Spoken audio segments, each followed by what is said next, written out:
What you have just heard, listeners all over the world, is a warning. And you will hear this warning from here on out. You've been listening to your leaders tell you that there's a great move toward democracy in the world. You witnessed the parting of the Iron Curtain, the fall of the Berlin Wall, the fracturing of the Soviet Union. And this is all supposedly toward a new worldwide democracy. Democracy is a code word for socialism, and that's why our forefathers established a republic. But don't get down, folks. All is not lost. The problem lies within each and every one of you, and therein also lies the answer. I'm your host, William Cooper, and you're listening to the Hour of the Time.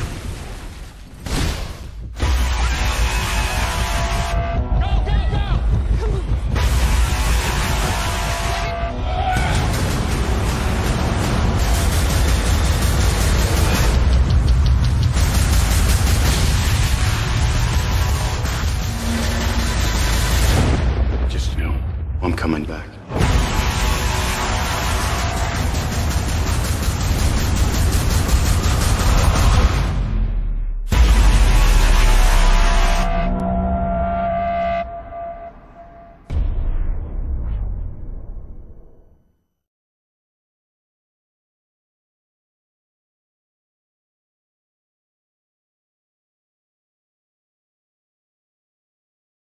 Outside of the Melanie Lawson, only on 13's Live at 5. Yeah, good morning to you. The memorial outside of this home continues to grow, and this, of course, is the home where that no-knock warrant was executed back on January 29th, the home of Dennis Tuttle, 59 years old, and Regina Nicholas, 58 years old. Both of them were killed during that raid. Now, since day one, some people who live in this community have been very vocal about their suspicions over what police claimed was going on inside that house, alleging that it was a drug house. ABC 13 spoke with several neighbors who have disputed those claims, saying that Tuttle and Nicholas were very nice neighbors. Now, claims from an HPD officer on the narcotics unit are now under investigation. This officer is the lead case agent and allegedly wrote in an affidavit that an informant made an undercover drug buy at the home. But new documents ABC 13 obtained on Friday showed that no confidential informant ever bought drugs at the home on Harding Street. The undercover buy was the reason that the no-knock warrant was obtained in the first place. And so tonight, the Greater Houston Coalition for Justice, they're going to hold a town hall for the entire community. They posted flyers about the event all over the neighborhood, inviting the public to come speak their minds about what has happened. The headline here says, "No-knock warrants endangers the lives of police officers and innocent citizens." All right, so you just heard there from a spokesperson from the coalition. Now, there is an intense internal investigation happening right now, and Chief Art Acevedo says that the case officer could be criminally charged. And so we're going to share with you more details about the meeting that's happening tonight. Starts at 6 o'clock, goes until 9 o'clock tonight. The address where it's happening, 333 Jensen Drive in Houston. We're told the chief, the mayor, and also the district attorney have been invited to attend this meeting, but it's unclear if any of those people will be attending.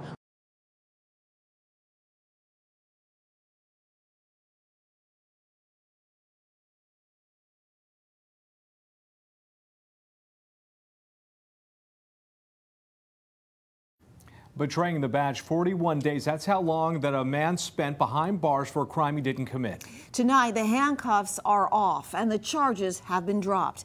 That Jensen Beach man, along with 10 others, were released today after a former Martin County deputy falsified narcotics arrests. CBS 12's Luli Ortiz joins us tonight with how one man is hoping to move forward with his life. Luli? Well, that 28-year-old man says he spent 41 days behind bars for a felony drug charge. He says the entire time he knew he was innocent, and tonight he wants everyone to know it. 28-year-old Matthew Kroll is now back home with his girlfriend and dogs. Good boy. He says he missed out on big family events like Christmas last month. I'm used to my family and my dogs, and my mom and dad have a dog of mine at their house. My grandmother, my brother Josh, and his wife Kim, and my nephews Trip and Trent. It just wasn't a fun day. Last month, a now former Martin County Sheriff's Deputy Stephen O'Leary discovered ounces of a white powder-like substance in his van. In the police report, O'Leary claims after conducting a field test, the powder came back positive for heroin. I had 92 grams of laundry soap in my door, and that's what I was falsely charged for trafficking of heroin. He showed me a picture of the field test kit that he supposedly conducted on his phone. He never actually showed me the field test kit. A judge charged a 28-year-old with trafficking heroin just days before the sheriff's office had fired O'Leary. In fact, the sheriff's office ran its test of its own, revealing the substances used in some of O'Leary's arrests turned out not to be drugs. Made the situation very real. He raised my bond from $100,000 to $500,000, so there was really no way I was getting out of jail. The 28-year-old is now one of 11 people who were freed from the county jail. Police corruption is something you always hear about or you see in the movies. Planning to move forward with my life and go back to work and just kind of pick things up right where I left off.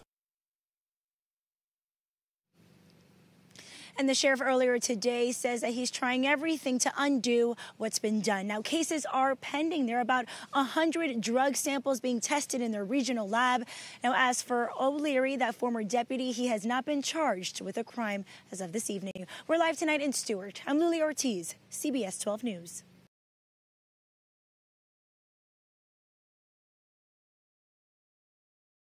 This programming is brought to you by S&P Global Platts, dedicated to helping companies make informed business decisions. Within the restrictions apply. Details reason or probable cause to engage in an investigation and even get a search warrant.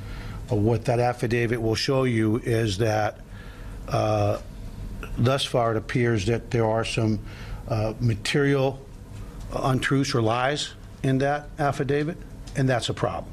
We know that there's already a crime been committed. It's a serious crime. When we prepare a document to go into somebody's home, which is there's a sanctity of somebody's home, it has to be truthful. It has to be honest. It has to be absolutely factual. So we know already there's a crime that's been committed. High probability there'll be a criminal charge.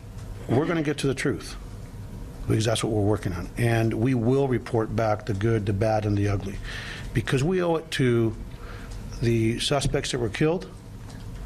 We owe it to the officers that were shot, that were there, having full faith and trust in that affidavit. One that's still in the hospital with very serious gunshot wounds. And we owe it to this community and to the good working men of the Houston and women of the Houston Police Department. There are a lot of angry cops, because when you violate that oath of office, you make it hard for 99% of these cops that go out there every day, that you all know them. You make their job difficult.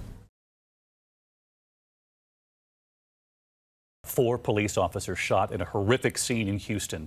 They were executing a search warrant, the husband and wife inside the home, the husband then opening fire. And tonight, one officer who witnessed his colleague get hit and still went right in. And one of the officers hit with that gunfire had been shot twice before on the job. ABC's Marcus Moore is in Houston.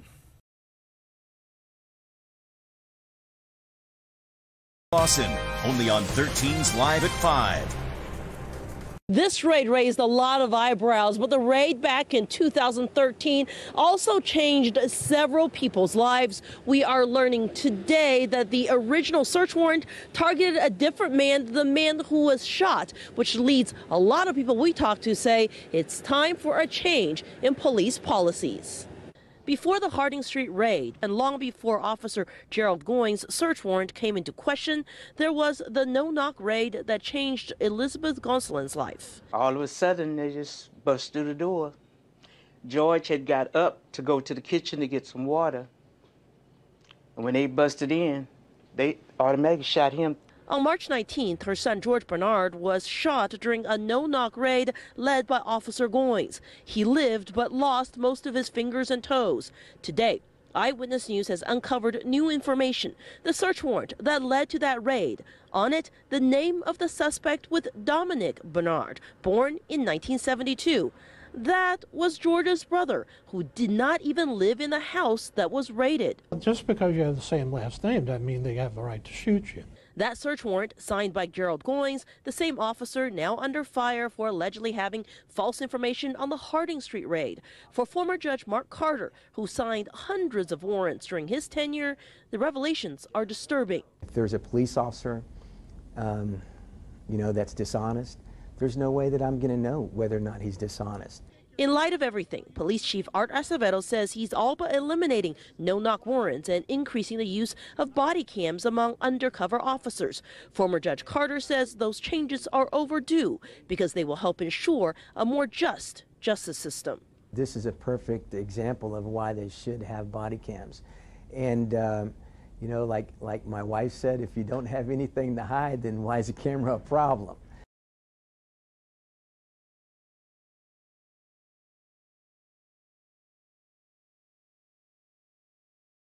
Art Rascone, only on 13's Live at 5.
To the New World Order. We shall prevail, ladies and gentlemen. The Empire is on the run. And we are on the march, day and night. Hoorah. Thank you, gentlemen. Guys, we'll be back at 8 o'clock. Meanwhile, BC coming up next. Don't you touch that dial, because we got a lot more live radio on Liberty Tree Radio. Plant the seed in our homeland, boys. Let it grow where all can see.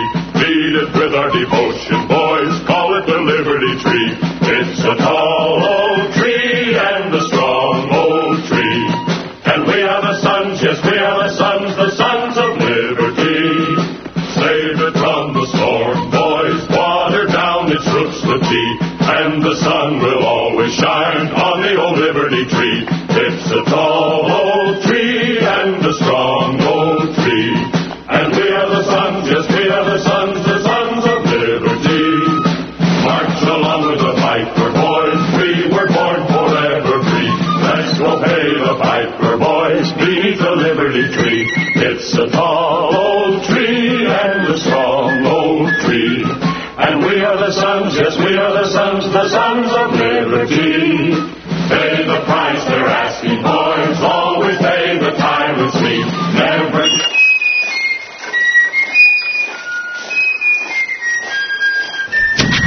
Bringing you the sound of the revolution. Thank you for listening to LibertyTreeRadio.4mg.com. We all